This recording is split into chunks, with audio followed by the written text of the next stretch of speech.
Um, it's from the Dunwich Horror, and it's supposed to be a quote from the Necronomicon, and it's the one, Yogg-Sothoth is, the old ones are, the old ones were, the old ones shall be. Right. You know, they walk formless beyond the ways. Cthulhu is their cousin, yet can he spy them only dimly, all that kind of stuff. That really hit me when I was a kid reading it. I was 8 years old and reading this stuff, and I'd read other Lovecraft, and I liked him a lot. But until I read that quote, Lovecraft was to me essentially just like another cool book in my dad's library of cool books. But when I read that quote, that really impressed me. I said, this is the creepiest thing I've ever read. And kind of did me in. So I guess, to me, it's never really been the Cthulhu mythos so much as Lovecraft used to refer to as Yogg-Sothothery. That's kind of more where I came from. Also, I had the great experience, which is so hard to reproduce now, I don't know what we can do about it, but when I read the story of the Call of Cthulhu, I didn't know what Cthulhu was.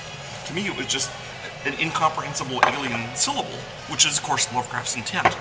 And now it's almost impossible for a person reading Call of Cthulhu to have that same experience, because, like, he's this plush toy, you know? So I'm not saying that our world is bad and we should only love the old ways, and I'm happy Cthulhu is well known and Lovecraft is well known, but there is something that is lost with what was being gained, you know? And that's true. And when Cthulhu shows up, and I had no idea what to expect, and when Castro says we don't know how big the old ones are, you know, I didn't know how big the old ones were. You know, says, well, is he 20 feet high? You know, I don't understand. And then when he shows up and the size of a mountain, I was really impressed.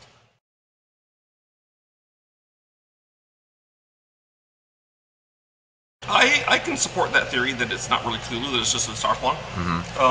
But there's more to it than that for me, because if you say, well, a bolt popped Cthulhu and then he had to reform, you're missing some of the point.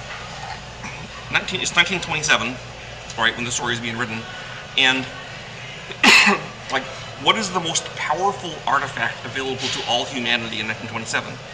And it's a steamship, right? That's it. That's the biggest thing we have.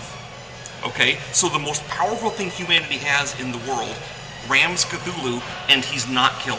Is kind of what that is, the take-home message. Clearly, if Lovecraft had written it in the day with nukes, they would have nuked him and it wouldn't have done anything, right? That's the point. That's a great point. Another point is that, okay, Cthulhu's, or whatever that thing is, has just woken up. Really, is his #1 priority to eat the 6 or 7 humans that are on his island? He's got other fish to fry, I'm sure. Okay, he's sure he'll pick up the few that are right next to him and walk through the city. But if he was really determined to go after that ship, you know, I'm sure it would have been taken down. Right. He can fly, right? So how can the ship even get away? But so he had other things. Maybe the island was sinking again. Who knows what was going on? But to me, the relevant thing is it's the strongest thing we have. It failed, and we aren't sure if it was Cthulhu, right? Even.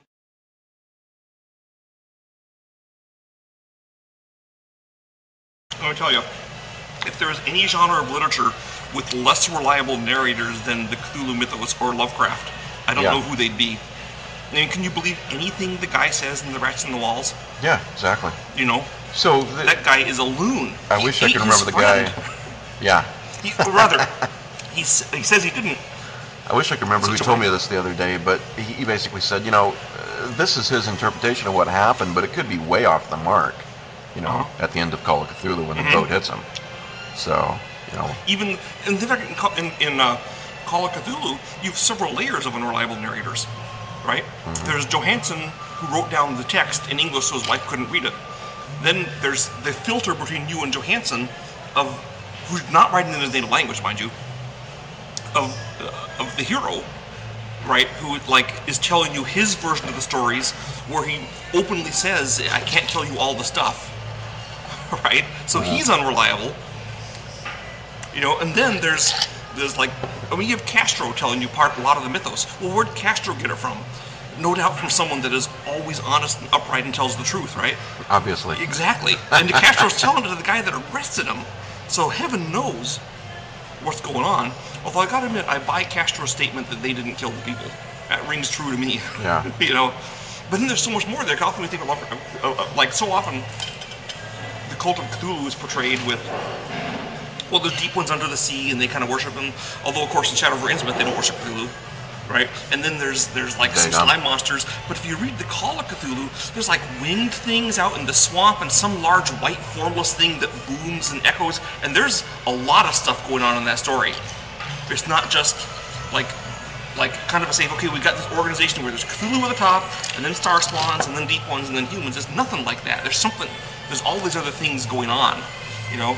Another thing I've done a lot of thinking about lately is the little throwaway reference in The Whisperer in Darkness, where the Akeley thing is talking to Wilmarth, and when he told Wilmarth where Cthulhu really came from, Wilmarth starts back in horror.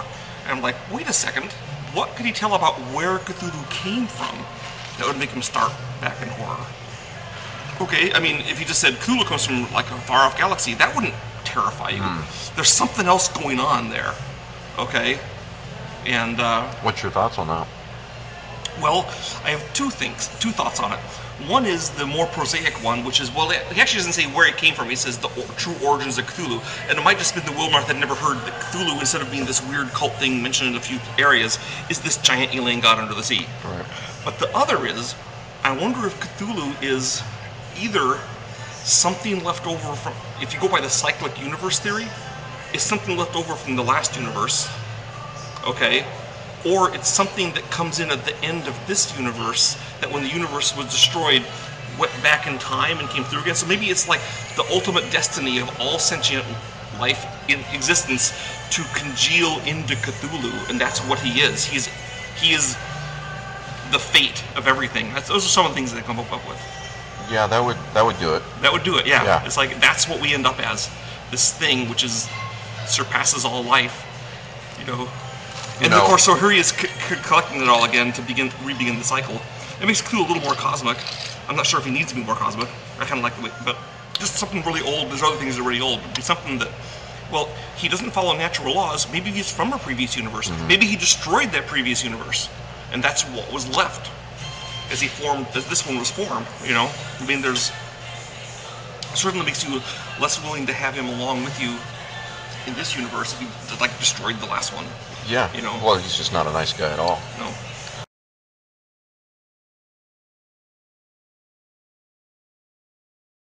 So, I think with something as personal as a role-playing game, there cannot be one correct way. And if I said, you must run your games the way I run mine, right, then that would, I mean, it wouldn't be the best. I mean, there's the game master and the game master's interaction with the players. It's not just a matter of how the game master runs it. It's how the players play and respond. So right. So there can't be a correct way any more than well, not so much a wrong way or a right way, but you know, any advice that you might have. There can be wrong ways to roleplay, I think. Yeah. Okay, but I think there's a lot of different right ways. Okay. Okay. I mean, the way I play is I will set up a situation, and I try to have I mean, I have some trivial rules I follow. Like I try to like when I describe a scene, which I try not to have super lengthy descriptions. I like the players to be involved a lot. Right. So it's not just a matter of me explaining things. But there is, for example, I try to have three senses. So when I describe something, I always try to like name at least three. Like you see this, you hear this, you feel this, or you smell this, or the air tastes coppery, or whatever. Great advice, I say. So that way it seems more three-dimensional to the players. That's the kind of advice that probably any game master can use. Okay. Okay. But whether you should set up a plot and have them run through it, or as I do, set up a situation with no idea how the players are going to move on with it and let them figure it out. That's kind of what I do. I don't think that works for every gaming group. And a couple times I've tried that at conventions, for example, with different groups, and they kept waiting for hints from me as how they're supposed to solve the problem when I had no idea. That's their situation. They have to solve the problem, not me. Was kind of my attitude. Right. And if players that are used to being led by the nose don't fare as well with me as a game master, whereas you know, a player who wants a strong storyline and to kind of go through the cool plot, again, I'm not the right guy for that. Right. If that makes sense.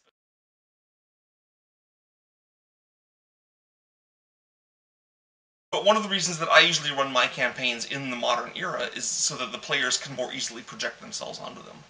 Because that makes sense. That's a strength of horror. I'm glad you brought up the modern era because I wanted to address that as well.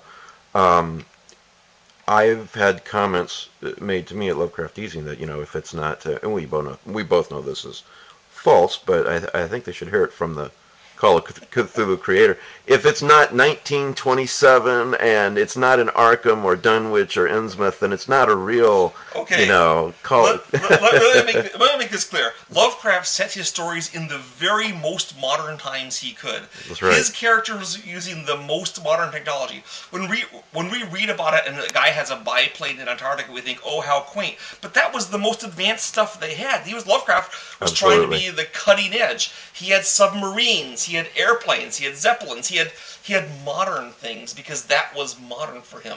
He wasn't trying to be quaint. Now, of course, it's set in New England, but not because New England is full of quaint old things, but because that's where Lovecraft is. That's his stuff. And I would argue that when you're reading horror stories, the story's set in a place far, far away where you don't understand what's going on or fully, like a lot of Lovecraft's pastiches, aren't as strong as the ones that you set in the areas you grew up in.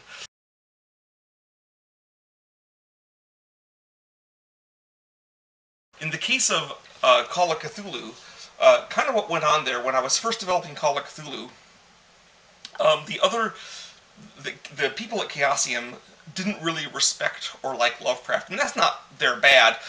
Almost no one did back then. We're talking about 1980. No one knew Lovecraft. Right. Okay, they thought they had a bonus with having me who did like and respect Lovecraft, and they were smart enough to know that if they did the Lovecraft game, that it wouldn't be as strong as if a fan did, because they weren't fans. They thought Lovecraft was kind of corny. They kind of bought into the common interpretation of Lovecraft at the time. So, but Sandy likes it; he'll do a good job. So, but they knew they had to play it, and they knew they had to be able to enjoy it. And so they tried to find something to hang their hats on, something they would like about Call of Cthulhu. And what they hit on was the 1920s setting. Mm-hmm. When I wrote it to be modern era, whatever that. I mean, I guess it was 1980, so it wasn't that modern. Now it's like 30 years ago, right? Right. But they said, oh, the 20s are cool. We'll have a big 20s guidebook and all the stuff in the 20s. Then we'll be able to have fun playing it too. And plus, that's when Lovecraft wrote it. So I went along. I said, fine, let's do that. But really, the 20s setting was originally just a way for Lovecraft, for the Chaosium people to be able to identify with the story.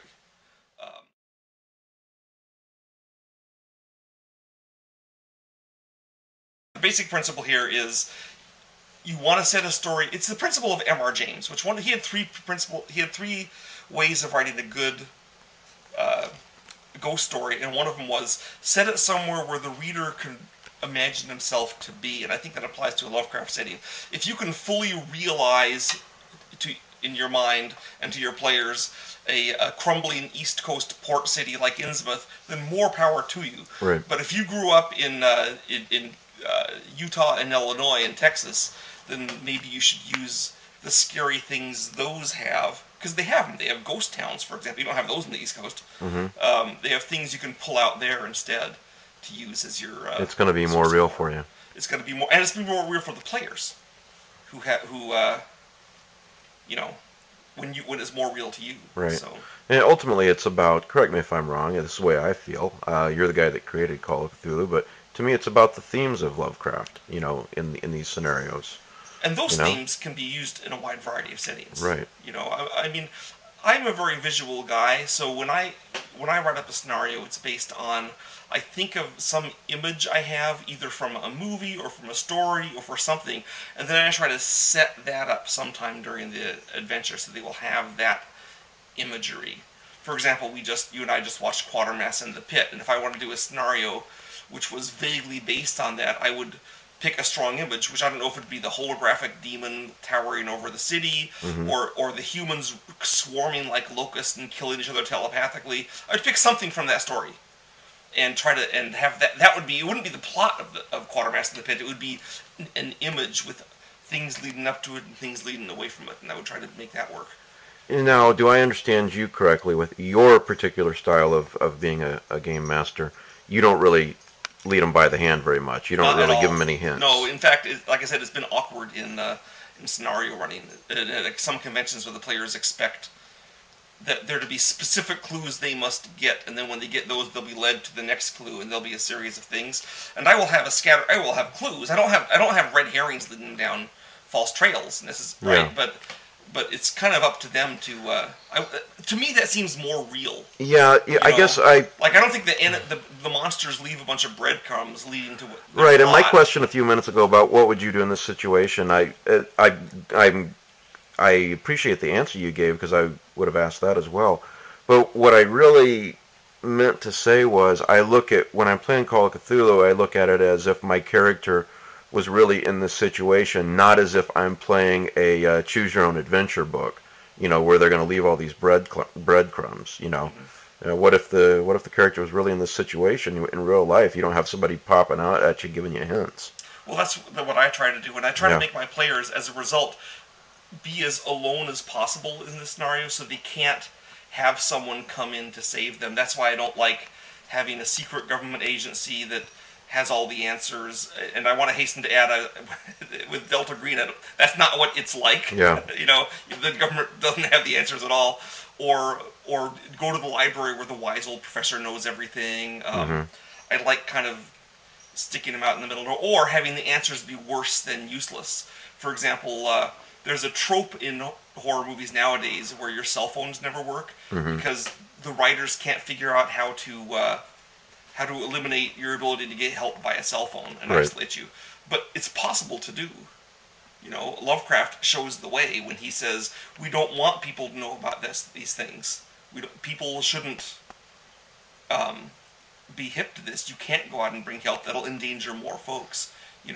And other movies have brought it in well too. For Return of the Living Dead, where they call for the cops and the zombies are okay with it. They say send more cops. Yeah. That's pretty much. Well, I've even wondered in some movies like House of the Devil a couple of years ago, why did they set it in the 70s? Well, maybe for that exact reason. Yeah. But I think you can have the cell phones not save you. The Japanese movie Ju-on, they go into the cell phone and they bring out creepily the fact that you don't know who's at the other end of the cell phone. And it's, in the case of Ju-on, it's the ghost, or whatever the thing is, the curse.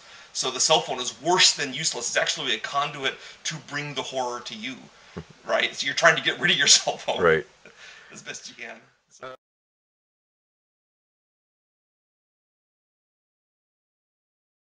I feel like there's a lot of people reading Lovecraft that are really into Lovecraft these days that possibly would not be if it wasn't for you personally. And what I mean by that is, they got into Call of Cthulhu, and then they started, where did all this come from? And started reading Lovecraft stories, and so on and so forth. Came to it backwards, Well, last year at the Lovecraft Film Festival, CthulhuCon, the founder of the festival was nice enough to say that he felt that the interest in Lovecraft since 1980-81 was due to two factors, and he said one of them he felt was me. The Call of Cthulhu role-playing game did open it up. I have had a lot of people tell me that they first learned about Lovecraft by playing Call of Cthulhu, or they first wanted to read the stories because of Call of Cthulhu. But there was more than just me, and the other most obvious factor would have been Stuart Gordon's movies came out at the same time. Right. And people saw the movies, and even though the movies are based on Lovecraft's worst stories, they were good movies. Right. And they impelled people to go and try to look up more. I think there was also maybe a less important influence, but still there, with S.T. Yoshi bringing out his or Joshi, I'm not sure, his scholarly works trying to redeem Lovecraft in the eyes of the literary community. And all those things kind of serendipitously came out at the same time. And clearly in 1979, nobody had heard of Lovecraft. And by 1985, he was becoming pretty well known. Right. And I think Call of Cthulhu was part of that. That wasn't my intent. I thought Call of Cthulhu would be this super obscure cult game that the few other people that knew about Lovecraft, which, it was rare enough. I didn't know other guys who were into Lovecraft, unless they were people I'd gotten into it as a kid. So now, it's, I go to conventions and I'm swarmed by them. And it's different from before, because in the 80s I get swarmed by them, and they were people who actually were into Lovecraft before, and they'd say, "Oh, thank you so much for finally doing a game about Lovecraft." And now the people come to me and they say, "I first learned about Lovecraft because of your stories. You're not my stories, but my game." And I was like, okay, good. I guess, you know, if I have helped popularize this type of horror, and me and Stuart Gordon and other people, I'm not sure what part I was, what part he was. Maybe he was 90%, I was 10. Who knows? But at least if I was part of it. Well, I think you're a huge part, you know, and I think the echoes have spread. Yeah. And now we actually have decent Lovecraft movies, you know, which, I mean, Stuart Gordon made them too, but before then, I mean, there was movies with Lovecraft, but they weren't any good. Yeah. And there's been more role-playing things emphasizing horror. There's, I mean, it's had a good and bad effect. There's you know, Hello Cthulhu as well as the creepy stuff, and I have no problem with the humorous Cthulhu things, you know. But it is true that I don't do those myself. I'm just happy to let other people take advantage of that. Yeah.